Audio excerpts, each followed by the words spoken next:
Bonjour à tous et à toutes. Pour célébrer son 30e anniversaire, l'École de cirque de Québec réalise des entrevues avec des circassiennes et des circassiens qui ont forgé l'histoire de l'école ou qui l'ont fréquentée.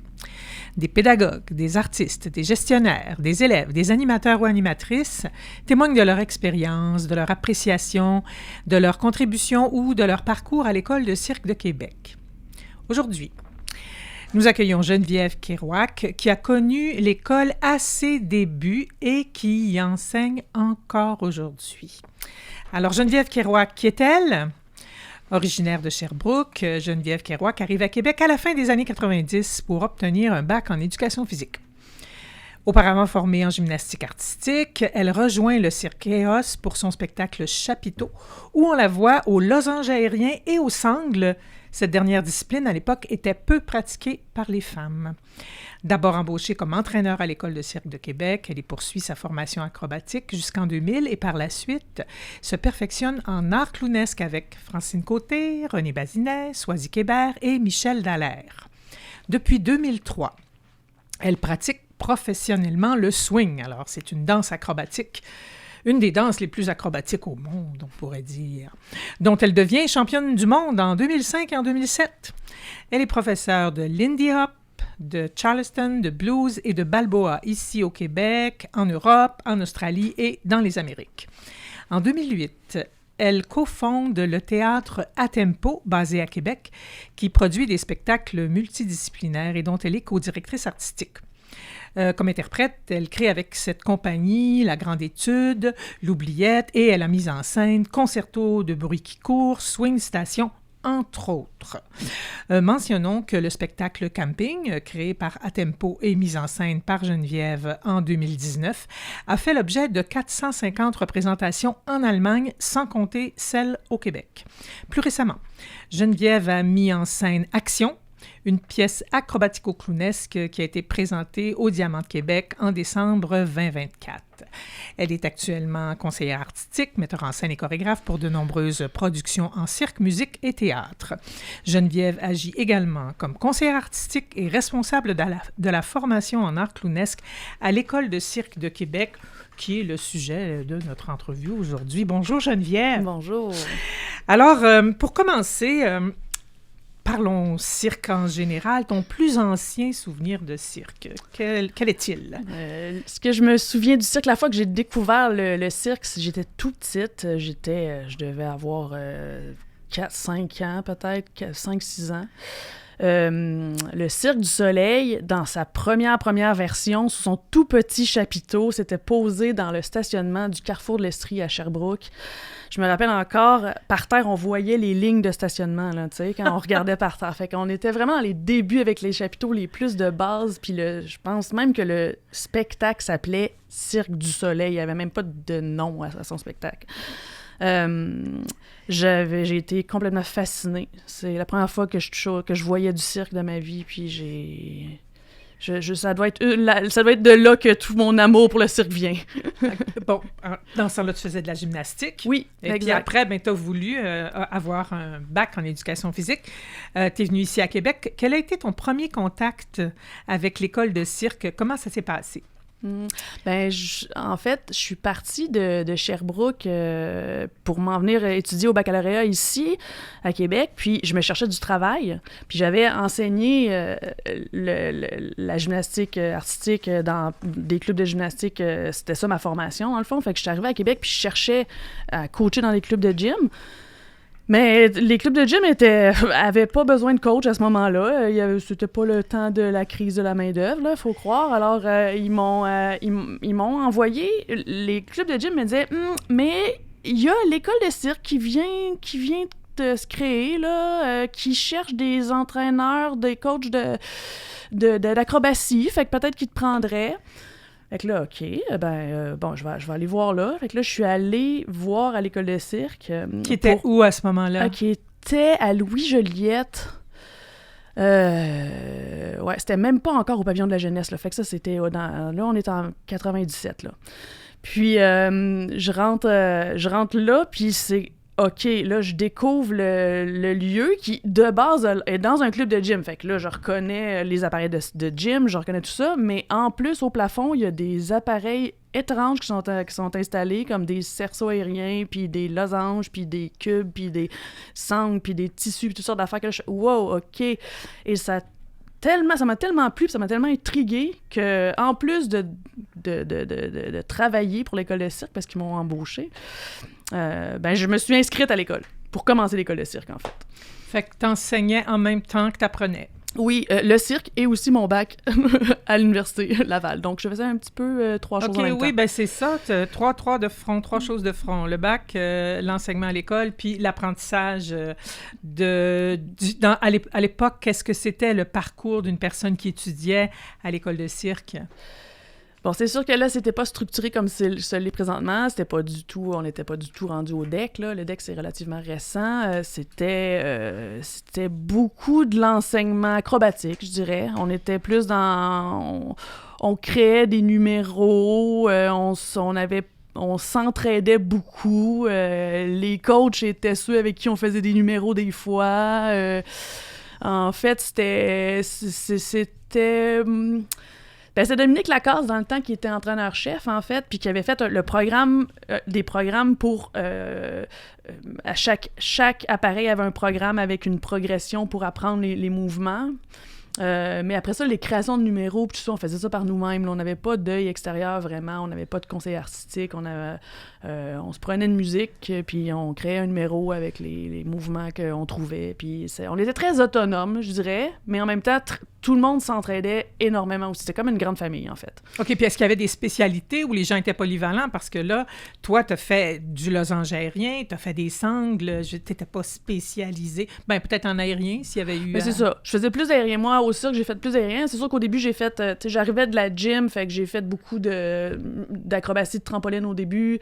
Mais bon, j'ai fait une petite... me suis, à un moment donné, un peu perdu dans l'air et me suis bien cassé le nez. Et après, ça m'a moins tenté de faire de l'acrobatie, fait que j'ai plus continué aux aériens. De toute façon, c'était ça que j'avais commencé à travailler comme numéro puis à construire. Puis, dans le temps, assez rapidement... on tombait sur le marché du travail parce que presque tout le monde qui était à l'école de cirque travaillait pour le Cirque-Éos dans le temps. Fait que c'est ça. Là, le Cirque-Éos! Voilà. Le Cirque-Éos, ça, c'est quand même un moment marquant, une compagnie marquante ici à Québec parce que ça a marqué l'évolution de l'acrobatie, l'évolution de la professionnalisation dans le secteur. Puis... c'est ça, EOS engageait les gens qui fréquentaient l'école. Ouais, c'était comme automatique un peu, là, en fait. Là. C'est tout le monde qui était à l'école. En fait, comment le Cirque-Éos a commencé, c'est que tous les gens qui étaient à l'école de cirque, à un moment donné, le directeur de l'école, qui était Michel Rousseau dans le temps, a essayé... Alors, Michel Rousseau est le fondateur de Cirque-Éos, hein? Oui, voilà, c'est ça. Puis, je pars une compagnie et tout le monde qui est à l'école travaille maintenant pour le Cirque-Éos. C'est un peu ça qui s'est passé, en fait. Fait que finalement, le lieu d'entraînement du Cirque-Éos était l'école de cirque. Fait que toute la création du spectacle se passait là. Puis, moi, je suis arrivée un peu plus tard à l'école de cirque, au sens où il y a eu une première création avec ceux que ça faisait, disons, un an et demi qui étaient là, qui a été Imaginaire, le premier spectacle du Cirque-Éos. Puis moi, je suis rentrée sur le deuxième spectacle du Cirque-Éos qui s'appelait Chapiteau, qui était avec comme ma cohorte, dans le fond, d'école de cirque, qui a été toute pris, même affaire, pour faire le deuxième spectacle. Puis entre-temps, là, est-ce que l'école était passée du gym à Expo-Cité? Oui, c'est exactement dans cette période-là. Et comment ça se passait à Expo-Cité? Oh mon Dieu, à Expo-Cité. Alors, Expo-Cité, il y avait bel et bien les expositions des animaux. Là, on est dans un aréna, là. Hein? On est dans une énorme aréna, mais que, en fait, elle sert pas à mettre de la glace jamais. Elle sert plutôt à mettre des animaux qui font des parades, comme des bœufs et des chevaux et toutes sortes de choses pendant l'été, pendant l'expo. Oui, t'sais. Là, on est dans le monde agricole. Hein? Voilà, exactement. C'est l'expo agricole. Et donc, ils remplissent notre lieu d'entraînement pendant l'été de foin par terre et de en tout cas... De nourriture pour animaux. Voilà. Pour animaux. Et là, c'est ceux qui enlèvent le foin après, mais on s'entend-tu que sur toutes les poutres de l'aréna au complet et en dessous des sièges, partout, il y a encore une tonne de poussière et de tout ce qui s'est envolé dans les airs. Ça sent le fumier. Ça sent la ferme. Ça sent la ferme. C'est vraiment... N'importe qui est passé dans le temps s'entraîner au pavillon de la jeunesse parlerait de l'odeur. Okay. Quand on rentrait en septembre, c'était vraiment intense. C'était dur à chauffer, il faisait quand même assez froid aussi l'hiver. En tout cas... Mais le bon côté, c'était très haut. C'était très haut. On avait plein d'accrochages possibles et on avait en masse d'espace pour tous faire notre discipline en même temps. Ça, c'était immense et pour ça, effectivement, c'était génial. C'est un bon lieu. C'est sûr que c'est un lieu éco et c'est un lieu qu'on n'avait pas vraiment de pièces fermées non plus. Oui, c'est ça. Puis pour l'enseignement, des fois, c'est ça. Enseigner un cours de clown ou un cours de jeu ou un cours de danse, on faisait ça à air ouverte, fait que tout le reste des gens entendaient la musique du cours puis tout ça. Là, fait qu'on n'avait pas de lieu de locaux fermés, là, mais... Bon, on n'était pas énormément non plus de gens en même temps à travailler. On était peut-être, je sais pas, là... 12 par année, puis encore, là. OK, c'était les cohortes du début. Oui, c'est ça, voilà. OK, bon. Donc, ensuite de ça, là, l'école laisse le pavillon pour s'en aller vers l'église. Oui. Ça, t'as connu ça aussi? Oui, hurrah! Oh mon Dieu, magnifique! Là, c'est une autre histoire. Là, on est rentré dans un lieu, premièrement, il avait géré l'écho aussi de l'église, fait que c'était déjà beaucoup plus agréable que dans le pavillon par rapport au son. Ça sentait bon. Ça sentait l'encens. C'est une odeur de sainteté. Oui, peut-être, mais pas vraiment en fait, parce qu'il venait de toute la réaménager, la transformer, la désacraliser, en tout cas tout ça. Puis... non, en plus, là, on avait des locaux fermés en bas, le local de danse, le local de jeu, adapté, avec des miroirs, avec en tout cas plein de choses qui nous ont énormément aidés, là, aussi pour continuer à progresser. Bon, moi, j'étais plus à l'école dans ce temps-là comme élève, là. Quand je suis rentrée dans l'église, j'étais rendue entraîneur, là, déjà. OK. Je sais pas la date exacte. En fait, on dirait que je perds un peu. C'était peut-être autour de 2002. Dans ces eaux-là, exactement. C'est ça. Exactement. Donc, c'est ça. Donc, et là, tu t'as parlé de l'année 2002, l'année 2003, c'est-à-dire que quelques années plus tard, tu as fondé la compagnie Atempo. Tu as cofondé la compagnie Atempo. Oui, en 2008, c'est ça. C'est ça. Donc, l'école, à ce moment-là, il y avait plus d'élèves, plus de récréatifs. Là, j'imagine qu'en changeant de lieu, est-ce que ça a permis est-ce que toi, tu as vu que le nombre d'élèves, de gens qui fréquentaient l'école augmentait aussi? Oui. Puis accueillant, c'est sûr, là. Exact. Il y avait plus de gens étrangers aussi. T'sais, au début, on n'était que du monde de Québec, presque. Là. C'était des anciens gymnastes dans le temps du pavillon, là, dans le temps du début des os aussi. C'est tous des anciens gymnastes, c'est tous des amis qui avaient fait de la compétition de gym ensemble avant à Québec, puis c'était ça, là. Puis là, tout d'un coup, OK, là, il y a des jongleurs américains qui arrivaient. OK, là, il y avait plus de gens de l'extérieur, plus les cohortes étaient plus grandes, effectivement.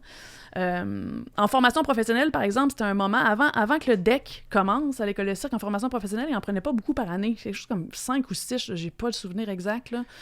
Mais pour vraiment sortir sur le marché du travail après leurs 3 ans d'école, il y en avait très peu qui sortaient. Mais effectivement, le récréatif était beaucoup plus poussé. Les niveaux de récréatif, il y avait jusqu'à des niveaux très avancés de récréatif qui faisaient le bassin pour, après ça, rentrer en formation professionnelle. Fait que, tout ça, ça l'a aidé, là. Oui, il y a eu une croissance indéniable. Oui. C'est ça. Donc, toi, quand tu fondes la compagnie Atempo, je veux dire, tu crées des spectacles clownesques, musicaux.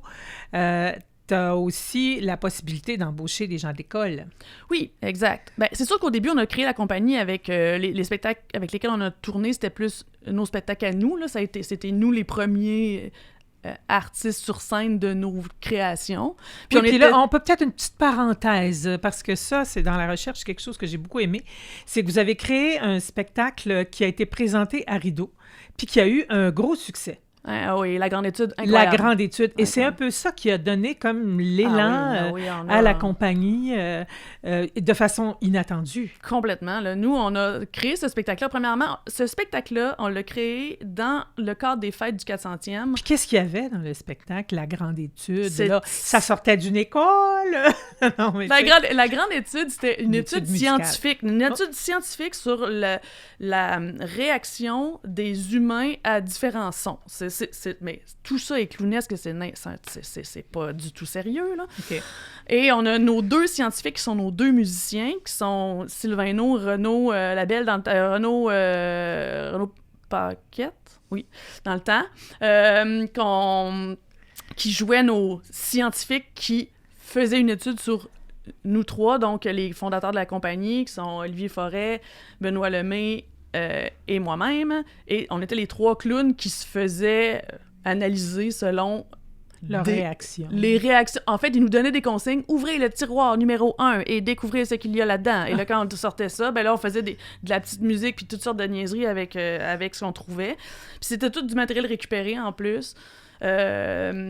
Puis, ben, oui, je pense que c'est juste parce qu'on a fait du clown musical, quelque chose qui n'avait pas vraiment jamais été présenté au Québec. Je pense que c'est ça. C'est genre, mais c'était aussi réussi. Voilà. Hein? C'était très drôle. Les gens riaient vraiment beaucoup. Fait que là, nous, on disait comme, ben là, c'est ça. Voilà. Puis d'où... Rideau, à la Bourse Rideau, nous connaissait pas. Ça nous a fait découvrir et à eux, mais aussi à tout le réseau des diffuseurs. Des diffuseurs de Rideau. Exactement. Donc ça, c'est énorme. Fait que, c'est un gros réseau, oui. Après notre passage à Rideau, qu'on a présenté l'intégrale du spectacle, après, on a fait une tournée que ça a duré 2 ans. Là, ça a été carrément tous les théâtres du Québec. Là. On a été vraiment chanceux. Et là, du coup, après, ben, ça a donné une tellement belle lancée. Pour le reste, c'est grâce à ça qu'on est toujours là, à créer des spectacles pour le Diamant puis pour toutes sortes d'autres places. Là. Bon, ben fin de la parenthèse des débuts du théâtre à tempo. Donc là, toi, quand tu es au théâtre à tempo puis que tu embauches des gens pour des créations, qu'est-ce que les élèves... Pourquoi tu engages des élèves de l'école? Qu'est-ce qu'ils ont, les élèves de l'école, pour que tu les engages? C'est quoi leur qualité, leurs caractéristiques? Mais nous, en fait, contrairement aux autres peut-être compagnies du Québec ou de Québec, le but premier quand on engage un artiste avec nous, c'est pas nécessairement sa discipline qui fait.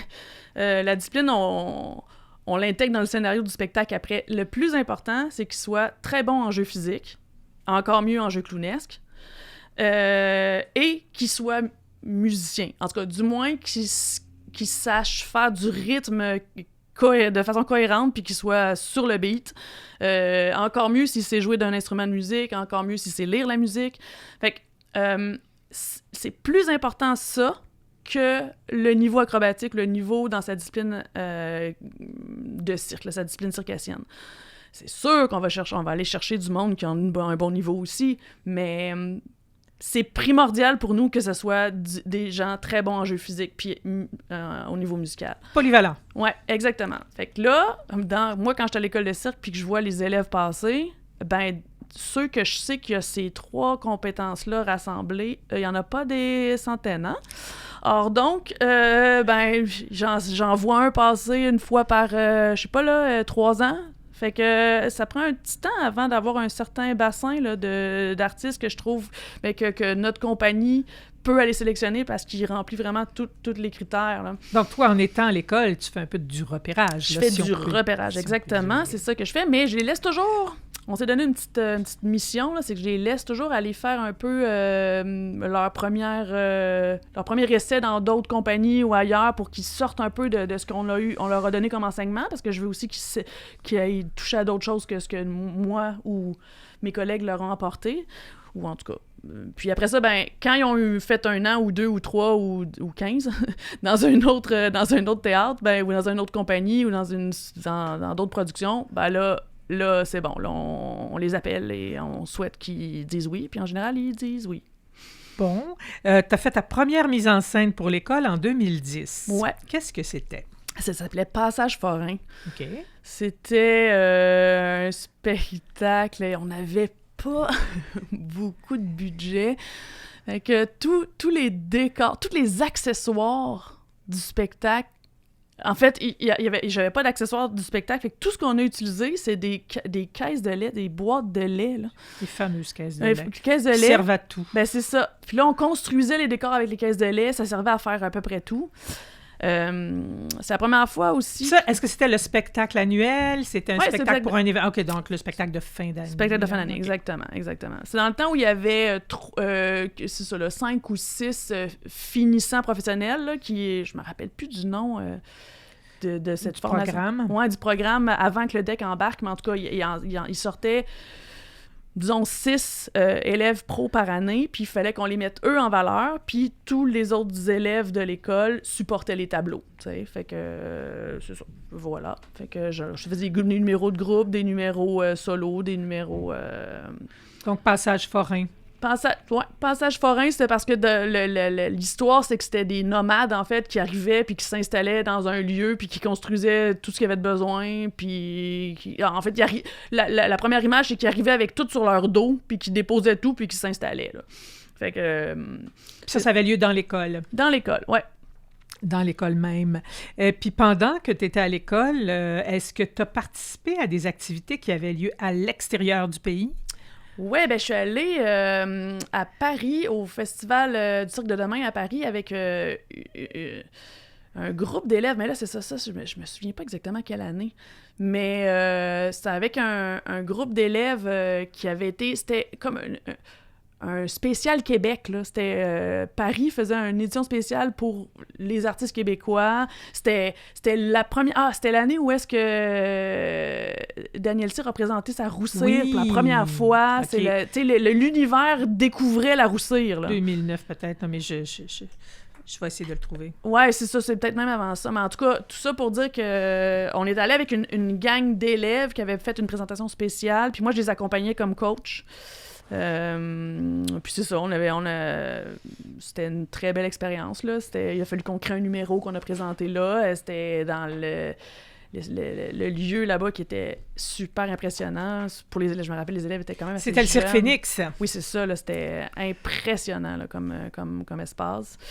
Donc, ouais, c'était une super belle activité, ça. C'est un beau souvenir. Un beau souvenir aussi. Ouais. Tu parlais des élèves que tu engages pour tes spectacles. Toi, comme professeur et comme élève, bon, quand il y a la transmission d'un savoir-faire, il y a aussi une transmission de valeurs qui vient avec le savoir-faire. Toi, quand tu étais élève, qu'est-ce que tu retiens? C'est quoi les valeurs importantes qu'on t'a transmises? Puis toi, est-ce que tu en as retenu? Toi, quelles valeurs tu transmets en dehors de toutes les acquisitions physiques là, du savoir-faire qui est acrobatique, appelons-le comme ça, ou clownesque, ou physique? Mais je pense que le dépassement de soi, comme le fait d'apprendre... Oui, tu apprends physiquement, tu deviens meilleur, tu deviens plus fort, tu deviens bon. Mais il y a aussi une cohérence avec artistiquement. Faire un lien avec l'artistique qui est... Moi, quand j'étais élève, mettons, pour répondre à la question, quand j'étais élève, ben, je suis arrivée d'un milieu gymnique, là. Tu sais, l'artistique... c'était la compétition. Ben, c'était de la compé, puis les bras étaient placés ben douettes, puis tu sais, c'est comme, les pieds pointés, puis tout. Puis c'est comme si, quand très technique. Quand on arrive au cirque, c'est qu'on a tout à coup une certaine liberté qu'il faut accepter de prendre, en fait, qu'il faut réussir à sortir des balises qu'on a toujours eues, puis s'en aller ailleurs, puis faire de la création, puis créer des nouvelles choses, sortir des chemins battus, mettons. Là. Fait que ça, c'est une chose que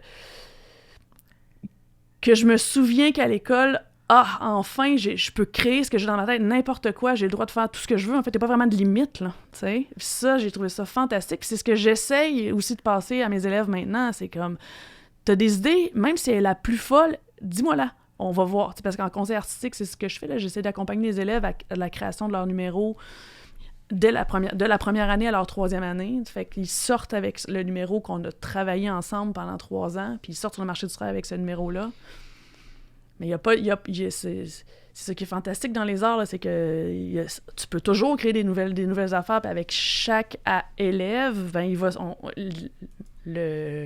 le défi, c'est de le faire rayonner puis de trouver la façon dont tu vas être le plus intéressant sur une scène, puis que lui va être fier de lui puis se sentir bien. Fait que c'est en tout cas, c'est ce travail-là d'essayer d'amener la personne qui rentre souvent comme plus un exécutant, à l'amener à être quelqu'un qui a créé quelque chose puis qui présente un tout, une totalité, là, des défis physiques, des défis artistiques, une qualité d'interprétation. Voilà. Puis l'acrobatie est quelque chose de très physique qui exige un entraînement rigoureux, de la discipline, tout ça. Quand on arrive dans le domaine clownesque, on est sur d'autres paramètres. L'humour, entre autres, le comique. Ouais. Ça, comment ça marche? Tu sais, je veux dire, qu'est-ce que tu enseignes à tes élèves? Oui, la règle de 3, là, OK. Mais tu sais, c'est quoi les différences entre les deux? Parce qu'il y a quelque chose... Oui, les gens sont créatifs, mais tu sais, c'est physique, ils font quelque chose avec leur corps, avec l'acrobatie. Ouais. Les disciplines même ont chacune leur vocabulaire spécifique. Mais quand on arrive dans le domaine clownesque, oui, on peut intégrer de l'acrobatie au clownesque, mais... Comment t'apprends à quelqu'un... Ça s'apprend-tu à être drôle? Ben, oui, ça s'apprend. Oui, ça s'apprend à être drôle, mais c'est ça. C'est de trouver... C'est que la différence, disons qu'on compare avec un comédien, mais un comédien va apprendre un rôle, va interpréter un rôle. Un clown, il interprète pas, il fait lui-même un petit peu plus. Comme ce qui est drôle de chez lui ou ce qui est un peu à côté de la traque chez lui, sa maladresse, mettons, naturelle, ou bien le fait qu'il se tient très, très, très droit ou un petit peu courbé, ou ce qui sort naturellement, on le grossit. C'est comme si on monte le volume à 120. Ou de certains aspects de sa personnalité. Exactement. On craint ce qui existe déjà. Fait qu'on n'est pas en train d'interpréter, on est juste en train de faire lui en plus, en plus fort un peu, tu sais. Puis l'exagération, en général, avec une certaine différente technique de point fixe, arrêter de bouger, regarder le public, ça plein de m'intéresse, choses. Là, c'est ça, le côté plus, parce que là, on pense toujours que le comique, c'est quelque chose qui tombe du ciel, où les gens sont naturels, tout ça. Il y a quand même un apprentissage de ça, puis il y a des... Oui.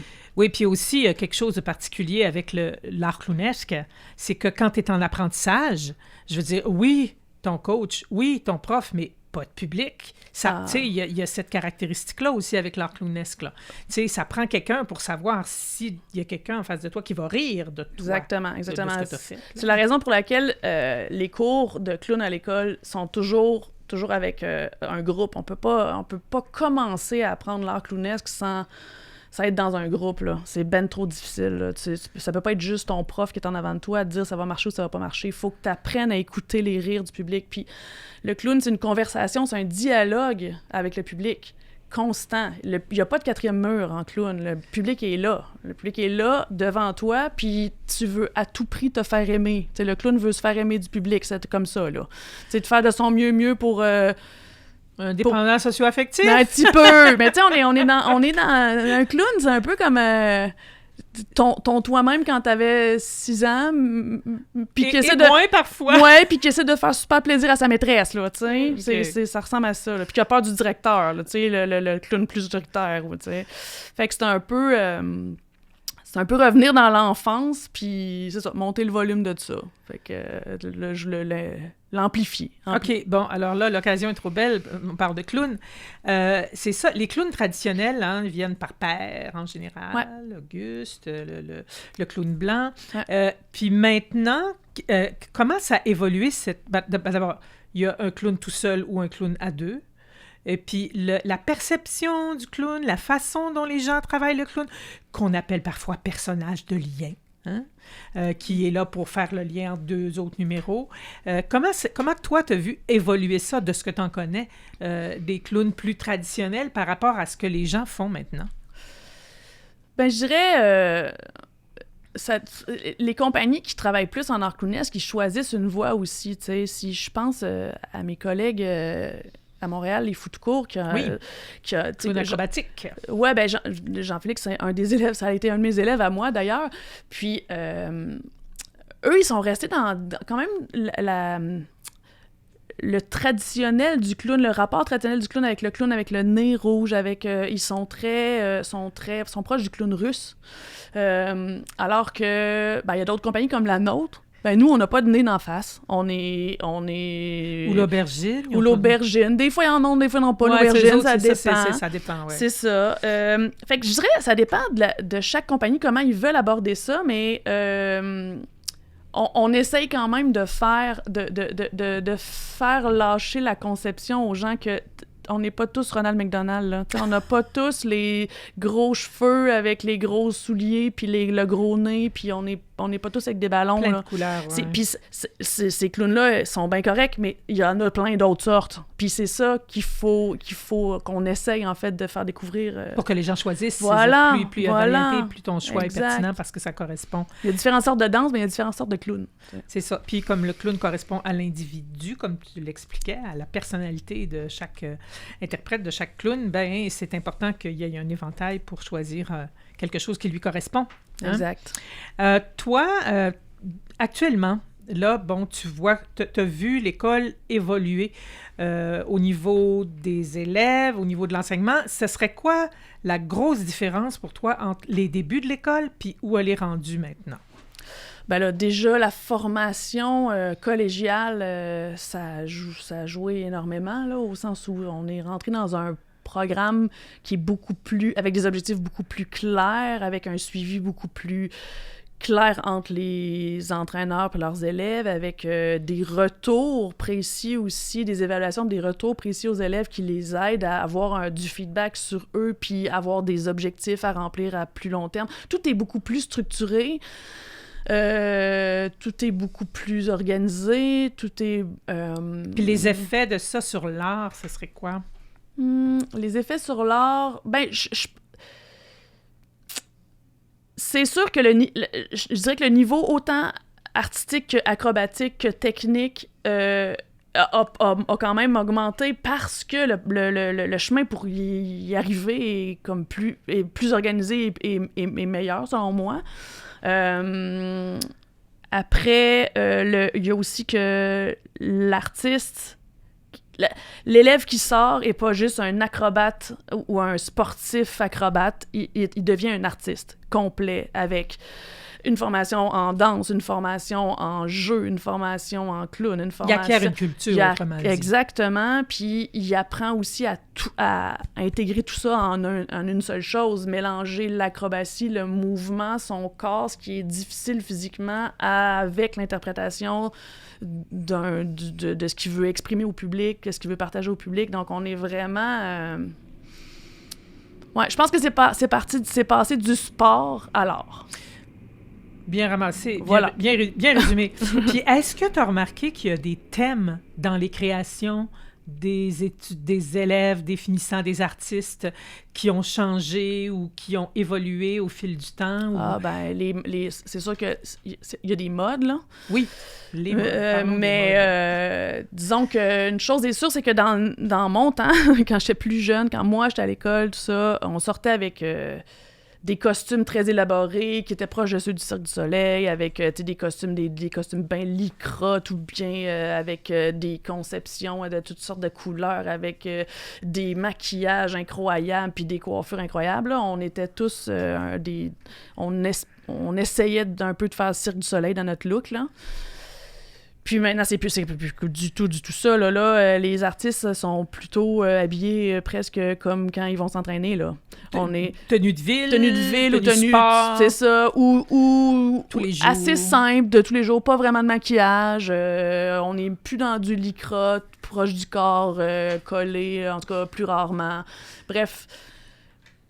Ça s'est peut-être humanisé, plus on est devenu moins des bébites, puis on est rendu plus proche de l'être humain, peut-être que c'est ça, je sais pas. Après, chaque élève, il y a un élève qui pourrait choisir une année de, finalement, lui, ce qu'il fait, ça, j'en ai un élève, d'ailleurs, ça me fait penser, Jacob, super acrobate au mur, au trempe au mur. Lui, il est sorti Jacob Grégoire. Ben oui, il est sorti en numéro de bébite, mais c'est moi son coach artistique. Mais tu sais, lui, moi, j'étais ben trop... je me suis dit, c'est parfait, il faut que tu fasses un insecte qui se pogne après le mur, puis ça va être ça. Fait que lui, il a pas fait l'humain, là, il a fait la bébite, mais ça a été super payant aussi. Fait que tu sais, il y a pas juste des humains, là. Mais ce que je veux dire, c'est que... Ouais, on est passé de très coloré, maquillé, lycra à beaucoup plus proche de la réalité, là. Puis peut-être plus contemporain aussi. Puis actuellement, dans l'enseignement, dans la vie de l'école, ce serait quoi les enjeux et les défis pour l'enseignement à l'école? Ben, déjà, les défis, c'est de conserver nos élèves en santé au sens où, tu sais, je pense qu'il y a une des choses qui fait qu'on perd des élèves des fois, c'est sûr, c'est automatique, là. Je veux dire, on est une école qui a quand même des risques dans la discipline, fait qu'il y a beaucoup d'élèves qui se blessent. Fait que le travail, c'est de continuer à être capable, même si l'élève est blessé, de continuer à être capable d'y enseigner, de le faire évoluer, de bien faire sa réadaptation, de garder le maximum d'élèves comme ça. Les préparer. Aussi est-ce qu'il y a besoin d'apprendre la prudence, la prévention? Exact. Ça, on est avec l'équipe de physiothérapeutes qui sont à l'école, le programme depuis quelques années est en train de vraiment bien se solidifier là-dessus, puis il y a quand même des changements importants, là, ça va mieux, là. Les élèves sont bien encadrés pour tout ça, mais ça demeure toujours quelque chose de... C'est un gros défi, le corps, la santé du corps, la santé, c'est pas tout à fait normal de se tenir en équilibre sur une main pendant 2 minutes, là. Oui, puis après ça, ben aussi, il y a l'usure, hein, la répétition des mêmes gestes pour réussir à progresser, pour faire des choses de plus en plus difficiles. Exact. C'est ça, là. Fait qu'il y a tout un apprentissage à faire pour ménager, pour prévenir, Puis aussi, il y a le côté très terre-à-terre, très physique, puis il y a aussi le côté accompagnement des gens où là, tu vas leur... Sans leur donner nécessairement un chemin, mais l'accompagnement... Oui, puis qu'ils apprennent, parce qu'après ça, il faut qu'ils se rendent sur le marché du travail. C'est que le début, ça, là. Il faut qu'ils se rendent sur le marché du travail puis qu'ils sachent quoi faire la prochaine fois qu'ils vont se blesser quand ils n'auront pas toute l'équipe en arrière d'eux, là. Fait que c'est qu'on leur enseigne pas juste l'acrobatie ou les mouvements techniques, on leur enseigne comment prendre soin de leur corps, on leur enseigne comment bien se nourrir, que c'est important de bien dormir aussi, que c'est plein de choses comme ça qui vont faire qu'après ça, le métier puis la carrière va pouvoir, mettons, se poursuivre assez longtemps, là. Sinon, c'est sûr qu'on peut se blesser rapidement.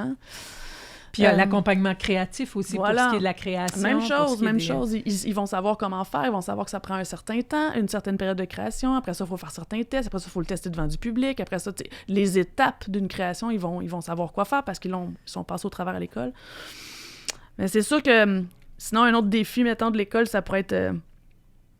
par rapport à toutes les politiques, en fait, en ce moment, je ne veux pas rentrer nécessairement là-dedans parce que je suis pas la championne des informations là-dessus, mais c'est sûr que présentement, étant donné qu'on a moins de gens qui peuvent venir étudier, moins de gens qui peuvent venir de l'étranger étudier parce qu'ils n'ont pas les visas, parce qu'on n'a plus ça brime énormément, en fait, la formation à l'école. Fait que ça va être un gros défi dans les prochains temps. Ça empêche des gens d'apprendre le français aussi. Ça, c'est dommage. Aussi, voilà. Mais ça fait qu'avant, on avait des gens qui venaient des États-Unis, de l'Europe, de partout, puis que là, tout d'un coup, ben là, on a moins grand bassin, là, parce qu'il y a beaucoup plus de gens qui réussissent pas à avoir leur visa d'études. Donc ça, c'est ça. On a eu des moments mieux là, par rapport à l'immigration ou en tout cas à l'accueil des étrangers dans l'école. Oui, parce qu'il y a eu de plus en plus d'élèves qui venaient de l'extérieur. Exact. Ces gens-là, ben, quand ils viennent ici, oui, ils vont fréquenter l'école, mais ils vont aussi vivre dans le quartier. Voilà. Ils vont aussi devenir des artistes. Ils vont enrichir la discipline. Voilà. Ils vont faire rouler l'économie en habitant ici, puis en fréquentant les commerces et tout. Mm-hmm. Il y a cet aspect-là qui est quand même important, tu sais. Mm. Passons à quelque chose de différent. Laissons le côté enseignement, tout ça. Parlons souvenirs. Est-ce qu'il y a eu pour toi des moments marquants ou importants à l'école? Bon, dans les moments marquants, pendant que tu étais à l'école, est-ce qu'il y a des choses que tu as vues qui t'ont bouleversé, ému, choqué? Ben, on en parlait tantôt des accidents. Là, c'est sûr que... J'ai vu des bons gros accidents là, arriver. Dans le temps des OSC, quand on était au pavillon de la jeunesse, on en parlait. Là, une de mes collègues, Mélanie, est tombée de son... C'était un problème de rig, en tout cas, un mousqueton mal clippé, ou je sais plus exactement ce qui s'est passé, mais je me rappelle très bien de l'avoir vu tomber du haut, était en trapèze ballant, là, fait que c'était haut. D'en haut, elle est tombée à 4 pattes sur le béton du pavillon de la jeunesse. Elle s'est cassée les 4 membres. C'est vraiment... c'est à ces moments-là que tu fais comme, OK, ouais, faut vraiment le clipper comme il faut, le mousqueton. Là, ça te remet les yeux en face des trous. Ah oui, vraiment, vraiment. Là, ça fait prendre conscience que, OK, on prend quand même des risques, là. Puis ça, c'est comme la première fois que j'ai vraiment eu bien comme un coup de poing dans le visage, là. OK, là, prends soin. À chaque fois que je fais de la rig, c'est le genre de choses qui me revient dans le souvenir en se disant... Sécurité. C'est vraiment important. Ouais, c'est ça. Puis il s'est passé un peu la même chose avec Alberto, un élève à moi qui est tombé au sangle, exactement. Ça, c'est plus récent, là, mais le spectacle s'est arrêté en plein milieu parce que lui a tombé des sangles. Ça a été... très, très... Oui, j'étais là. Ah, ben voilà. Oui, je me souviens, là, c'est très saisissant. Très saisissant. Tout le monde arrête de respirer. Tout à fait. Mais bon, heureusement, il s'en est bien tiré. Voilà. Je veux dire, il est quand même bien tombé, là, si on peut dire. Ouais. Mais c'est ça. Ça, je me souviens, c'est sûr que ça frappe. Oui, tout à fait. Autant que... Oui. Voilà, exactement. C'est ça. Puis dans les souvenirs plus agréables de ta formation... Il y a ma formation avec... Mon début de clown est né à l'école de cirque, puis ma formation avec Francine Côté qui venait donner les stages à l'école, ça a été... c'est ma maman clown, là, Francine Côté, la maman clown de beaucoup, beaucoup de clowns au Québec. Oui, dans le monde, probablement. Mais ça, c'est... Je suis tombée en amour avec la discipline. Je suis tombée en amour avec cet art-là parce que j'ai tellement eu de plaisir, j'ai tellement ri dans mes cours. Autant... Puis c'est difficile au début parce que des fois, t'as envie de pleurer parce que le monde rit pas. Là. Fait que ça te fait faire une espèce de montagne russe d'émotions, mais c'est ultra enrichissant, c'est ultra... Bref, j'ai découvert une passion là. Fait que pour moi, ça a été un moment très important, mes formations avec Francine à l'école. Ouais. Puis elle, son leitmotiv, son mot, là, c'était le plaisir de jouer. Youpi. Tu sais, il fallait qu'on crie youpi avant de commencer, là. Puis c'est... Carrément. Youpi en sautant, là. Ouais. Puis c'est vrai que ça fonctionne. Il faut se connecter avec la joie là, pour faire du clown. Là. Fait que c'est une chose qu'elle m'a très bien enseignée et que j'essaie de passer au suivant maintenant dans mon enseignement aussi, là. Donc, puis aussi, tu m'avais parlé de Daniel, des exercices de Lecoq. Oui, les exercices de Lecoq de Daniel. Ben ça, c'est des exercices... Elle nous montrait comment faire. Puis je pense qu'elle fait encore ça avec les élèves présentement. Fait que ça, c'est une chose qui est encore dans les exercices que je pense que tous les gens qui sont passés à l'école de cirque les ont fait. Les exercices de comment ramer, comment monter un mur, c'est vraiment des exercices de jeu physique pour qu'on lise bien. Un peu mime, exactement, pour qu'on lise bien certaines situations, puis ça nous apprend à juste prendre conscience de son corps, comment il bouge, puis comment faire bien lire au public ce qu'on veut exprimer, en fait. Le travail des masques larvaires aussi avec elle, on a fait beaucoup, c'est la même chose. On a un masque dans le visage. Oui, alors ça, c'est des masques, on peut peut-être essayer de les décrire pour ceux qui ne les voient pas. C'est des masques blancs. Ouais. OK? Puis, je veux dire, la forme, il n'y a pas beaucoup de forme. Ouais. Puis, pour les yeux, il y a comme 2 petits trous. Exact. Hein? Ça fait que c'est une espèce de masque. C'est comme c'est comme si sans le visage. Expression. C'est comme si le visage est juste comme un gros nez. Ou bien une grosse bouche par en bas, avec 2 yeux. Ou un énorme front. Tu sais, c'est. Fait que ça donne une espèce d'état de base. Puis là, toi, par-dessus ça, il faut que tu bouges en étant cohérent avec l'état du visage, en tout cas, avec l'état de ton masque. Puis en essayant de voir à travers les petits trous. Puis en essayant de voir à travers... Voilà. Les petits trous, parce qu'en animation... Oui, c'est ça. En animation, justement, dans les débuts de l'école, je pense que c'était pour faire de la publicité pour l'école, ou je sais pas si c'était un petit contrat pour l'école, mais on était partis faire de l'animation, justement, avec ces masques-là, les masques de Daniel, puis... Oh mon Dieu, on ne voyait rien et c'était toute qu'une aventure là, parce que c'était pas facile d'animer en ayant un tout petit champ de vision. J'avais peur de foncer dans les gens, tomber en bas du stage, j'avais peur de... En tout cas... Mais t'as survécu. J'ai survécu, mais ce fut une des animations très difficiles à faire à cause de ce masque. Un autre de tes bons souvenirs de l'école dans les disciplines pratiquées, Ouais, j'ai fait des bolasses. C'est vraiment une chose que bolasses, ou on dit aussi boleadores. Ouais, exactement. Les bolasses, oui. Voilà. Et... Qui sont des petites balles au bout d'une corde exact. Qu'on frappe au sol puis qui font du rythme. Ils font du rythme. Très avec beau. Certains mouvements, c'est de la manipulation, tout ça. C'est une discipline qui c'est magnifique, c'est super agréable parce que pour moi, vu que je suis musicienne aussi de mon passé de musicienne,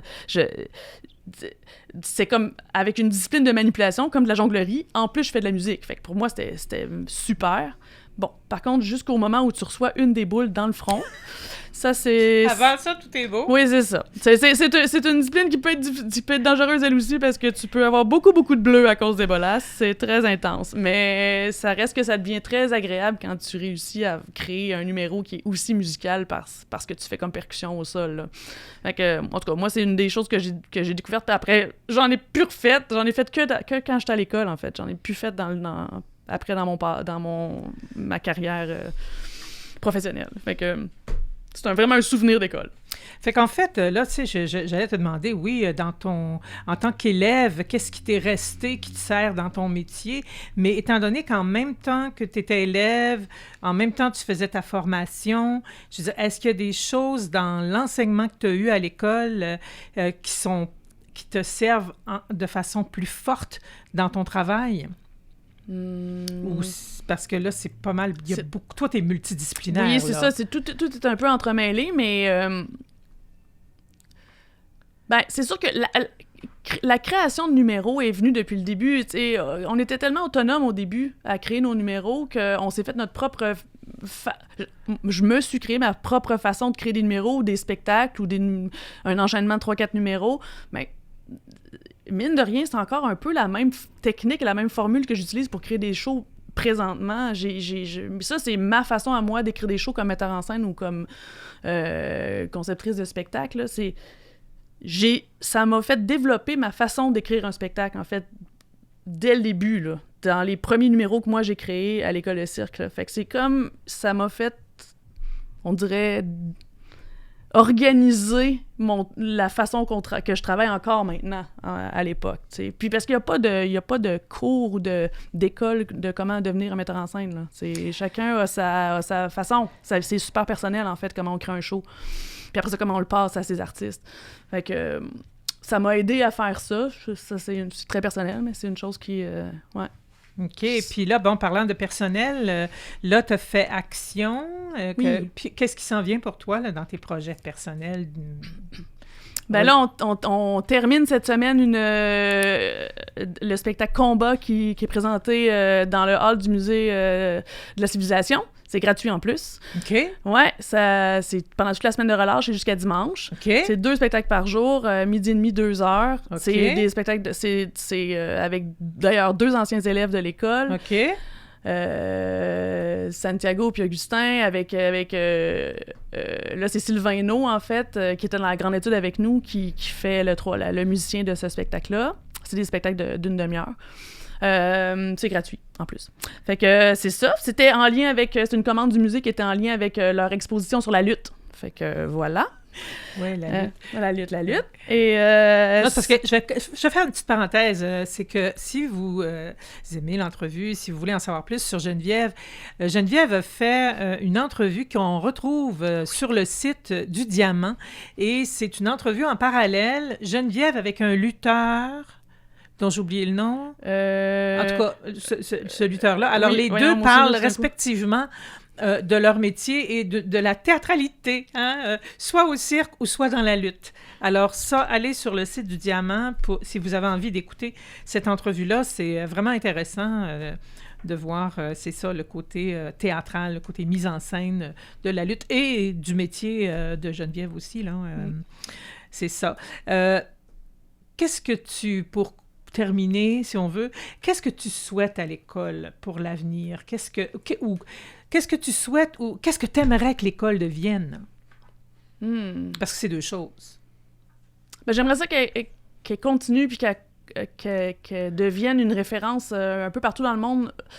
Ça l'est déjà un peu, mais pour justement, comme je disais tantôt, continuer à attirer des élèves de partout pour que le mélange de toutes les cultures puis de tout le savoir des différents élèves qui sont ensemble à chaque cohorte créer quelque chose d'encore plus gros. Le mélange de tous ceux qui viennent de l'école aide à ce que la cohorte ressorte encore plus forte puis plus grande. Puis ça, ben, ça vient de comment l'école est attrayante puis attire les élèves de partout dans le monde. Puis j'aimerais que ça soit encore...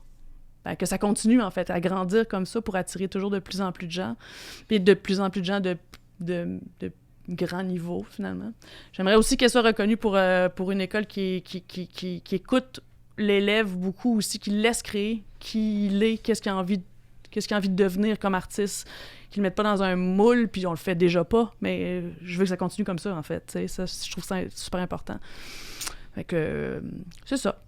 Ben, écoute, merci beaucoup, Geneviève, pour la perspective que tu as donnée parce que tu es quand même là depuis longtemps, depuis quelque temps. Fait que c'est ça, merci pour cette perspective-là que je trouve très enrichissante. Puis je te souhaite à toi le meilleur pour tout ce que tu vas faire. Ben, merci beaucoup, Geneviève. Ben, merci à vous.